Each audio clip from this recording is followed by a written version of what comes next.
अरे कपड़े धूप में किससे पूछकर सुखा रहे हो? तुम्हारे बाप की धूप है क्या? धूप चोर कहीं के, शर्म नहीं आती? गरीब मुल्क को नुकसान पहुंचा रहे हो, हुकूमत को लूट रहे हो। अरे साहब, पूरी दुनिया के लोग कपड़े धूप पर ही सुखाते हैं, इसमें चोरी कैसी? जल्दी से अपने कपड़े उतारो। क्यों साहब, मुझे बगैर कपड़ों के देखना चाहते हो? अरे जो तार पर सुखाने के लिए लटकाए हुए हैं वो उतारो, अगर नहीं तो खर्चा पानी दो और अपनी जान छुड़ाओ। मैंने धूप चोरी करते हुए रंगे हाथों पकड़ लिया है। अगर जेल में डाल दिया ना तो सड़ते रहोगे पूरी उम्र, तुम्हारी लाश निकलेगी वहां से। धूप चोर कहीं के। अरे साहब, चोरी कैसी? अरे धूप पर हुकूमत ने टैक्स लगा दिया है, अब धूप पर कपड़े सुखाने का बिल आएगा। हाँ, लेकिन साहब हमने तो सुना है कि हुकूमत ने सोलर सिस्टम पर टैक्स लगाया है। अरे सोलर सिस्टम क्या पानी पर चलता है? नहीं साहब, सोलर सिस्टम तो धूप पर ही चलता है। तो टैक्स किस पर लगा? साहब सोलर सिस्टम पर। अरे धूप पर लगा ना, मुझे पागल समझ रखा है क्या? धूप चोर कहीं के। धूप को सरकार ने अपनी तहवील में ले लिया है, खबरदार जो मुफ्त में धूप इस्तेमाल की। अब सोच क्या रहे हो? उतारो कपड़े। साहब मैं सोच ये रहा हूँ कि कैसे कैसे टैक्स लगा रही है हुकूमत हम आवाम पर।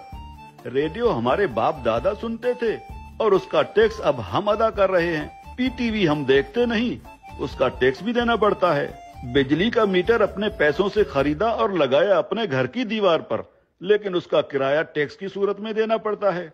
बिजली आने का टैक्स, बिजली जाने का टैक्स। अरे साहब, हम कौन कौन से टैक्स अदा करें? और जो IMF का कर्जा लेकर खा गए हो वो कर्जा कौन उतारेगा? अभी तो सांस लेने पर भी टैक्स लगेगा। मुफ्त में ऑक्सीजन गैस इस्तेमाल कर रहे हो, अपने बाप का माल समझ रखा है क्या? तुम लोगों पर तो ऑक्सीजन गैस की चोरी का केस भी बन सकता है, सीधे जेल के अंदर जाओगे। अरे साहब, ये क्या बात हुई? जुबान लड़ाते हो कानून से। अरे कानून साहब, लेकिन कल को अगर हुकूमत कहेगी कि आसमान पर बादल आ गए हैं, उसका टैक्स दो, बारिश हो रही है, उसका टैक्स दो, तो हम अब क्या बादलों और बारिशों का टैक्स भी तो देंगे? बादल और बारिश तुम्हारे बाप के हैं क्या? अगर बादल इस मुल्क के ऊपर आए तो वो भी इस हुकूमत की मिल्कियत हुई ना, आवाम को उसका टैक्स देना पड़ेगा। और अगर बारिश हुई तो बारिश का टैक्स भी देना पड़ेगा। बादलों और बारिशों के बाप का मुल्क है क्या ये? हाँ? ये जो गलियों में धूल उड़ रही होती है ना, जो तुम्हारे मुंह में चली जाती है, इसका टैक्स भी देना होगा। मिट्टी मुफ्त की नहीं है, 76 सालों से मुफ्त खाए जा रहे हो। उतारो अपने कपड़े, धूप को मुफ्त का माल समझ रखा है। याद रखो, जो भी धूप का टैक्स नहीं देगा उसके घर के ऊपर सूरज निकलना बंद हो जाएगा। और हाँ, ये जो बिजली की तारों पर परिंदे बैठते हैं ना, उन्हें भी बता दो कि बिजली के तारों पर अगर बैठे तो उसका टैक्स देना होगा। सरकार परिंदों को बिजली के तारों पर बैठने का बिल भेजेगी। हाँ? टट्टी करने कितने बार जाते हो? बस एक बार जाता हूँ, और अगर पेट खराब हो तो कभी कभी 3-4 बार भी जाना पड़ता है। अपना पेट किसी अच्छे मिस्त्री से बनवा लो। अगर दिन में टट्टी एक बार से ज्यादा आई तो उस पर भी टैक्स लगेगा। हाँ, एक बार टट्टी करने पर पेशाब मुफ्त कर सकते हैं। ठीक है कानून साहब, लेकिन पाद और फूसी का भी बता दीजिए। पाद और फूसी गिन गिन के मारा करो, अगर मिकदार ज्यादा हुई तो टैक्स लगेगा। धूप चोर कहीं के, तुम जैसे लोगों ने मुल्क को लूट लूट कर भिखारी बना दिया है।